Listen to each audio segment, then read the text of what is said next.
Everyone, welcome back to L education tutorials. तो आज मैं आई हूँ आपके लिए एक और वीडियो लेकर और आज हम बात करेंगे लेटर मुगल्स के बारे में। तो आप यहाँ पर देख ही रहे हैं कि जो हमारे बाद के बादशाह हैं, जो मुगल बादशाह हैं, वह हमारे 8 मुगल बादशाह होंगे, जिसके बारे में आज के इस वीडियो में आपको बताऊंगी। तो हमारा जैसे आज हम बात करेंगे Bahadur Shah first, जहादार Shah, Farooq CM, Mohammad Shah, Ahmad Shah, Shah Alam second, Akbar Shah और बहादुर शाह सेकंड के बारे में। तो अक्सर क्या होता है स्टूडेंट्स की जो प्री मुगल्स है उनको सब उनके बारे में तो सभी पढ़ते हैं, उनको जानना सब लोगों को बहुत इंपॉर्टेंट लगता है, लेकिन जितने प्री मुगल्स इंपॉर्टेंट है उतने ही लेटर मुगल्स भी इंपॉर्टेंट है। स्टूडेंट्स अक्सर इन लेटर मुगल्स के बारे में जो भी इंफॉर्मेशन है इनके वीडियोस देखना अवॉइड करते हैं, स्किप करते हैं, सोचते हैं कि ये इतने इंपॉर्टेंट नहीं है, लेकिन ऐसा नहीं है। अभी जब मैं आपको इनके बारे में बताऊंगी तो आपको पता चलेगा कि ये भी इतने इंपॉर्टेंट है जितने हमारे प्री मुगल्स हैं। तो चलिए शुरू करते हैं आज का अपना लेक्चर बिना किसी देरी के।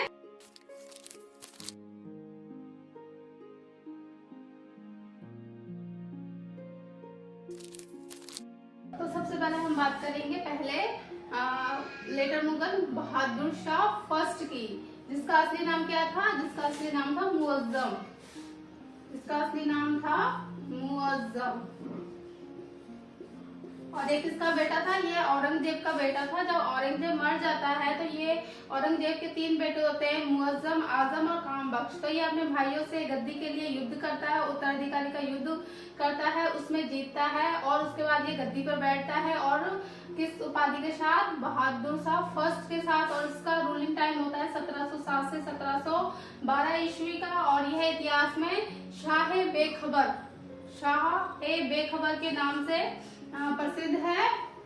और शाह बेखबर की उपाधि क्यों दी गई थी? वो इसलिए दी गई थी क्योंकि इसने अपने टाइम में राज्य पर ज्यादा ध्यान नहीं दिया था। इसे अपने राज्य की शासन व्यवस्था की कोई सुध-बुध नहीं होती थी, इस करके इसको इतिहास में शाह बेखबर का नाम दिया गया। ठीक है। सेकंड जो मुगल बादशाह है वह है जहादार शाह। इसने कितने समय तक रूल किया था? इसने 1712 से 1713 ईस्वी तक शासन किया और इसने अपने समय में जजिया कर को समाप्त कर दिया था।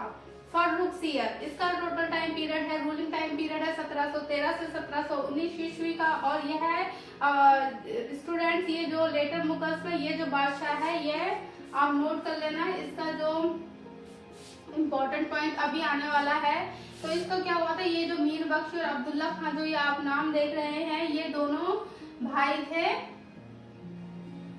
और ये सैयद बंधु करके इतिहास में फेमस हैं।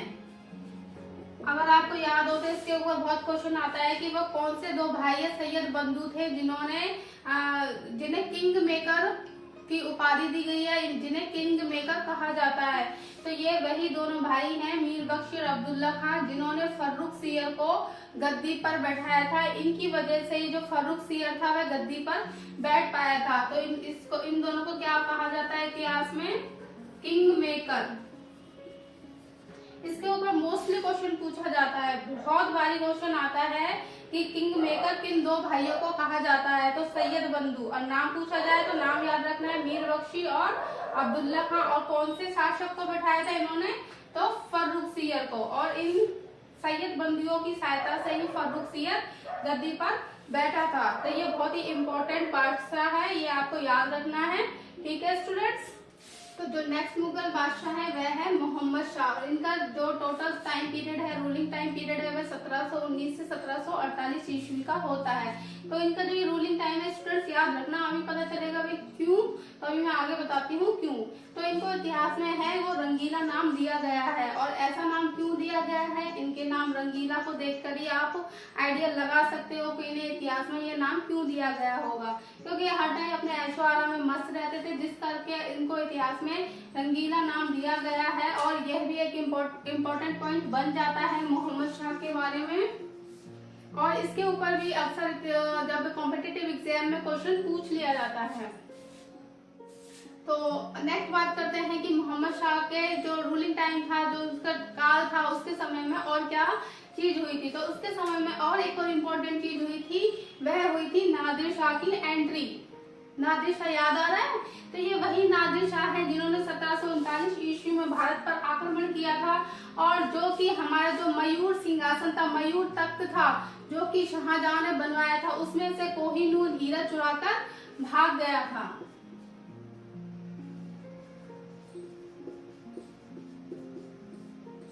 तो है ना स्टूडेंट्स, लेटर मुगल्स के बारे में कितने इंपॉर्टेंट पॉइंट्स हैं, इंटरेस्टिंग भी है टॉपिक। तो अब समझ में आ रहा है ना कि भाई क्यों इंपॉर्टेंट है लेटर मुगल्स। तो अब नेक्स्ट बात करते हैं अहमद शाह। इनका भी टाइम जो पीरियड है ये भी इम्पोर्टेंट है, और इनके टाइम में भी कुछ इंपॉर्टेंट चीजें हुई थी। अभी मैं आपको बताती हूँ कि क्या क्या हुआ था। और जो इनका रूलिंग टाइम है वह 1748 से 1754 ईस्वी का है। और इनके टाइम, इनके काल में एंट्री होती है अहमद शाह अब्दाली की। ठीक है स्टूडेंट्स, तो इनके समय में अहमद शाह अब्दाली, नाम में कंफ्यूज मत होना, ये मुगल बादशाह का नाम है अहमद शाह, और ये अहमद शाह अब्दाली वही है जो कि 1761 में आगे जाके पानीपत का तीसरा युद्ध लड़ते हैं। इनके साथ, मराठों के साथ। ठीक है, जो तीसरा बैटल होता है पानीपत का, वो होता है अहमद शाह और मराठों के साथ, जिसमें जीत किसकी होती है, अहमद शाह अब्दाली की। लेकिन किसके काल में, किसके टाइम पीरियड में इनकी एंट्री होती है, अहमद शाह, मुगल बादशाह अहमद शाह के टाइम में अहमद शाह अब्दाली की एंट्री होती है।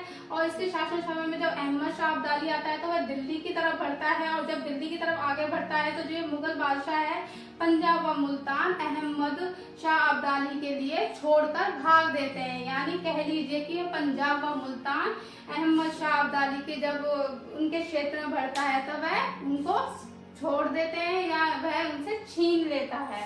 तो आई होप यहाँ तक क्लियर है। तो अब हम बात करेंगे बाद के बचे हुए शासकों के बारे में। और इस पेज में आप कुछ चीज नोटिस कर पा रहे हैं? नहीं, चलिए तो मैं बता देती हूँ। तो यहाँ पे इस बोर्ड में जितने मुगल बादशाह बचे हैं वह सारे कौन से, सेकंड वाले हैं। देखो अब नोटिस हुई।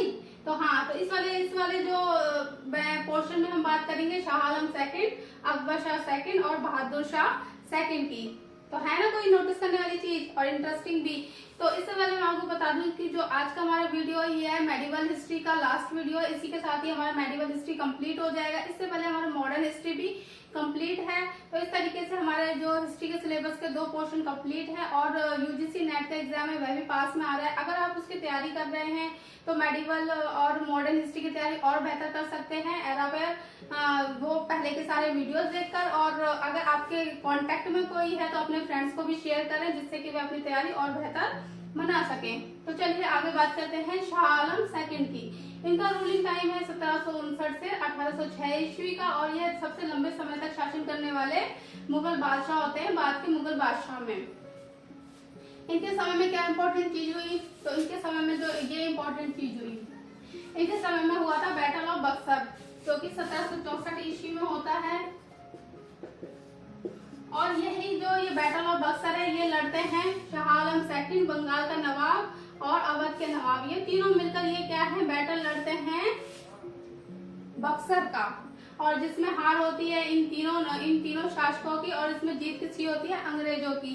अगर आप ध्यान दें तो अब तक अंग्रेजों का 1600 ईस्वी में अंग्रेज लोग भारत में प्रवेश कर जाते हैं, उनकी भी एंट्री हो जाती है, और धीरे धीरे से वे पूरे भारत पर कब्जा कर लेते हैं। और जो ये लेटर मुगल्स हैं बाद में अंग्रेजों के द्वारा ही परास्त होते हैं, उनके द्वारा ये पछाड़े जाते हैं, और उसके बाद से इनका जो शासन है उसका पूरी तरह से वह लोग एंड कर देते हैं, और फिर क्या करते हैं, भारत पर अपना पूरा कब्जा कर लेते हैं। तब बात आती है हमारे 7 नंबर के मुगल बादशाह अकबर शाह सेकंड की। इनका जो रूलिंग टाइम है 1806 से 1837 ईस्वी का। तो इनके समय में क्या हुआ था, इनके समय में हुआ था जो लॉर्ड हेस्टिंग थे, उन्होंने जो मुगलों की जो श्रेष्ठता थी वह बिल्कुल पूरी तरह से नकार दी थी। उन्होंने कह दिया था कि चाहे तुम कुछ भी कर लो हम तुम्हारी बात नहीं मानेंगे। तो इस तरीके से लॉर्ड हेस्टिंग ने अकबर शाह के टाइम में उसकी जो श्रेष्ठता थी, सर्वोच्चता थी, उसको पूरी तरह से नकार दिया था। नेक्स्ट जो बात आई थी वह है बहादुर शाह सेकंड की, और इसका रूलिंग टाइम है 1837 से 1862 ईस्वी का। और यही जो मुगल बादशाह है ये लास्ट मुगल रूलर होता है। यही बस ये मुगल बादशाह के साथ ही हमारे जो लेटर मुगल है, ये मुगल जो पीरियड था उसका अंत हमेशा के लिए हो जाता है। तो इस मुगल बादशाह के साथ ही क्या होगा, मुगल पीरियड का अंत हो जाता है। और इस मुगल बादशाह को हम इतिहास, इसका जो दूसरा नाम है ये बहादुर शाह के नाम से भी इतिहास में जाने जाते हैं। इसे या तो कह लेते हैं बहादुर शाह जफर या बहादुर शाह सेकंड। और रूलिंग टाइम जैसा कि मैंने बता दिया। तो इनके समय में क्या होता है, इनके समय में होती है 1857 की क्रांति। तो तो जब हिंदू जनता है अंग्रेजों से बहुत तंगिया जाती है, बहुत परेशान हो जाती है, तो 1857 का रिवोल्ट लोग कर देते हैं।